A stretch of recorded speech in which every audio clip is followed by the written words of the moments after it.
Lizzie Rose. I do write a lot of poems about mental health, about my experience. Nothing detailed, nothing graphic, don't worry. But there are a few dotted about. I will warn you when they come up. But these first two I'm going to start with are the two that I normally start with everywhere I go when I go to a new place. These are my two. High rise. Actually, I might do them both. I might do them as one. High rise and wash up. This ain't a rise high, it's a high rise. And every lyric in my head translates as just a step up the stairwell to the place that I call home.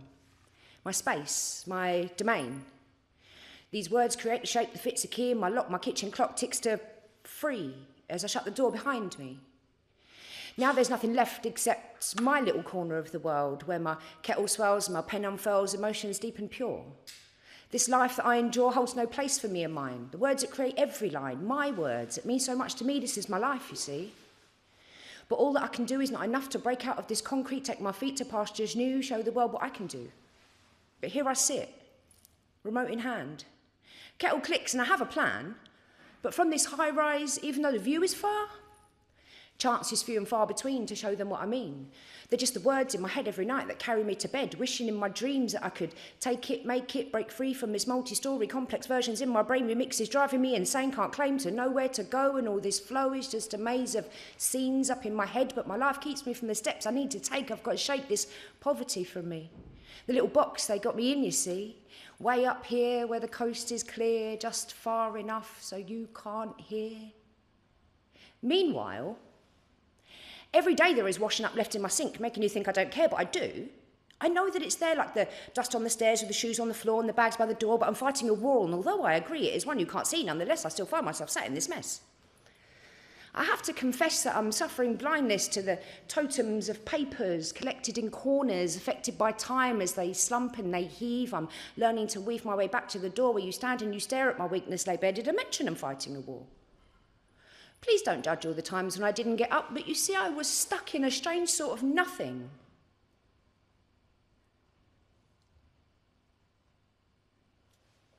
But nothing is something when you're trying to shift it. I confess I can't lift it or push it away, so I guess it must stay with the dust and the shoes and the bags and the stuff, and I wish I could bluff my way out of this space, but you've seen my place and you don't look impressed. Also, sorry I'm not dressed.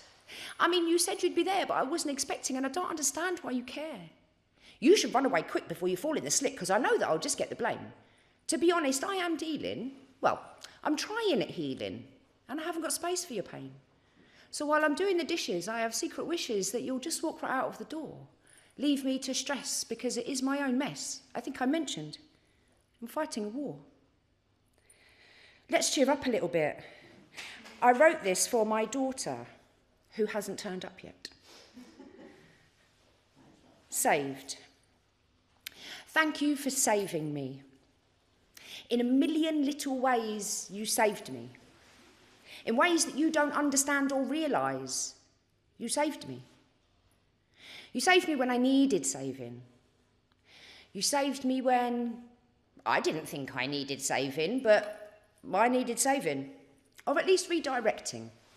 Set on the right path or shown the light, and I hope I never need to save you. But if I do, then I'll be there with my big bag of saves. Every one you gave to me without a thought so graciously, I saved them all, just in case you came to call. Family life hasn't always been brilliant, though. There's been some times where some of us didn't always get on. Less home. I live out of bags and pockets, travel lodges and coffee shops. I spend my time wasting time counting off days like they're not mine. Don't get me wrong, I have a house. A place I should belong, but I can't stay there long. At any one time, it feels like walking the fine line between depression and insanity. The oppression makes it hard to breathe. This shouldn't be the feeling of family. Yet here I find myself, lost without a wealth of related connection, just pain and rejection, and I can't do this again. So I live out of bags and coffee shops, bags and pockets, travel lodges and coffee shops. I feel the cold rub against my thighs while family denies it's all that bad. Then why do I feel so sad? It's like I lost a limb. I can't even begin to start all over again like nothing happened. I have a key card in my pocket tonight and another bed that isn't mine. I won't sleep, I'll just pass the time until I'm standing in the coffee shop line, fake a smile, and all the while I wish it hadn't turned out like this. I live out of bags and pockets, travel lodges and coffee shops, and I really, really need it to stop.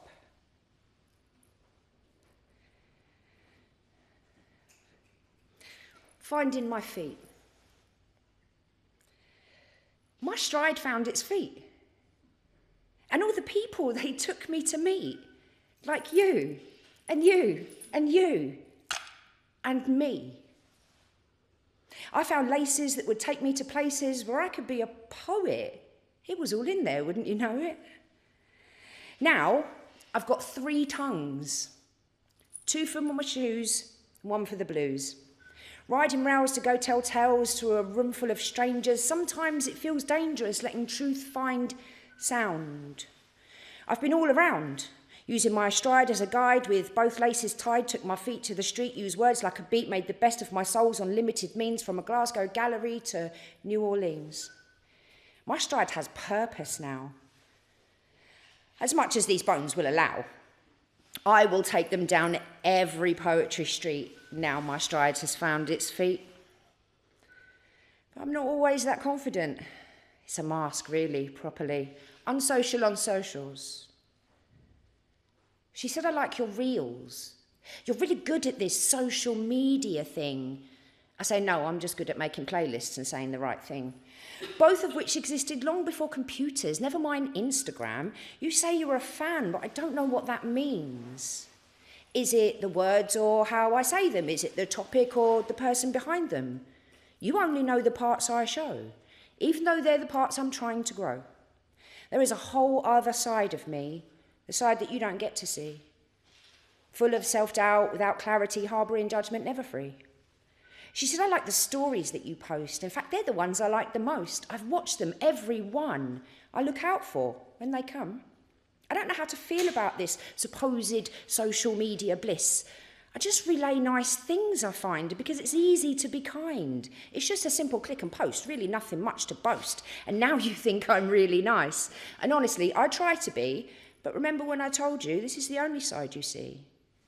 I don't care much for social media.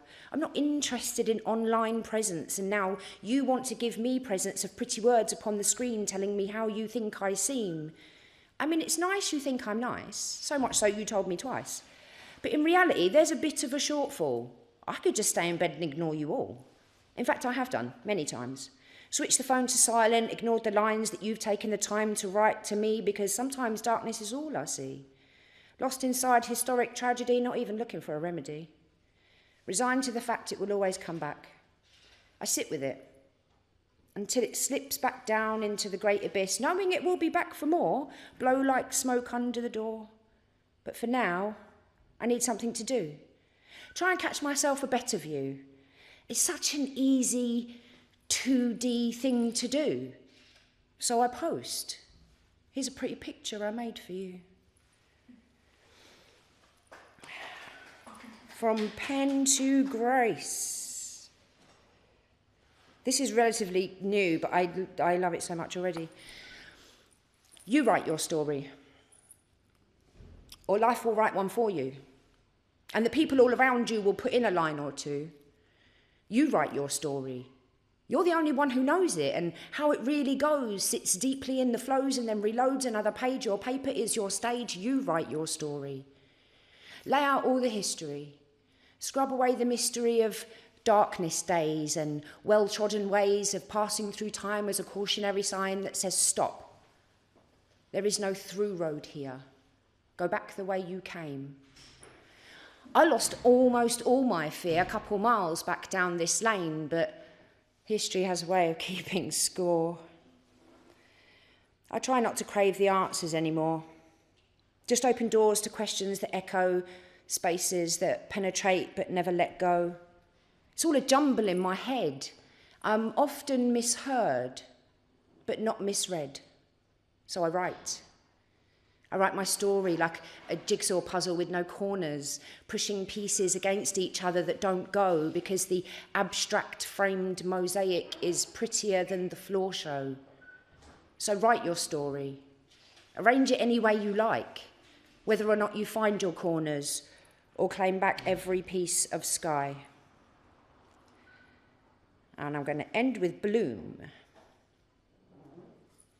I love you. I mean, you drive me mad and you make me quite sad and sometimes you behave incredibly bad, but I love you.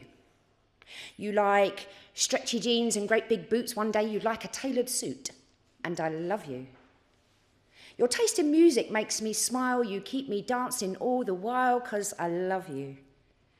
You've dragged me through some dodgy bits and sometimes I've had enough of it, but I love you. You've helped me up off the floor, held my hand through some scary doors, and I love you. You sat with me when I felt alone. You always helped me get back home, and I love you. You test my patience almost daily, but I feel I know you better lately, and I love you. When I need you, you are always there, even when I don't much care, and I love you.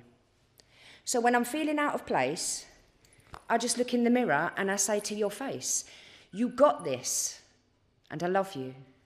Thank you.